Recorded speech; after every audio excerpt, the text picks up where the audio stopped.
Et parlons à présent de ce bras de fer ONEP Total Gabon qui tend vers une décrispation. La médiation de Pascal Ouani-Ambouroué, ministre du pétrole et des hydrocarbures, porte ses fruits. 4 des 6 licenciés pour faute lourde ont été réintégrés. Igor Onanga nous fait le point.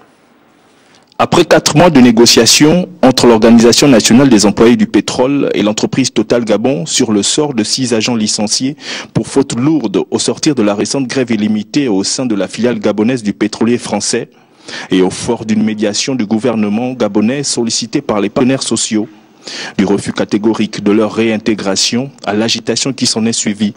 Aujourd'hui, le point sur ce dossier évoque la reprise effective du travail de 4 des agents concernés. Un motif de satisfaction pour tous, et d'abord pour le ministre Ouani-Ambouroué, au suivi de ce dossier depuis le début. C'est une satisfaction du gouvernement dans le cadre de cette démarche, puisque 4 salariés sur 6 ont été réembauchés. Je suis donc venu ici au siège de l'ONEP pour leur donner les conclusions de cette médiation-là et leur signifier que nous avons pu aboutir partiellement à leurs revendications.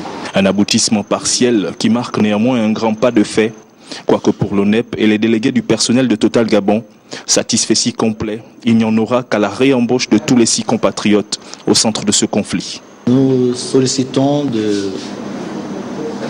des médiateurs, notamment le ministre en charge du travail et le ministre en charge du pétrole, représentant le gouvernement, que ce schéma arrive au terme par la réintégration des 6 salariés.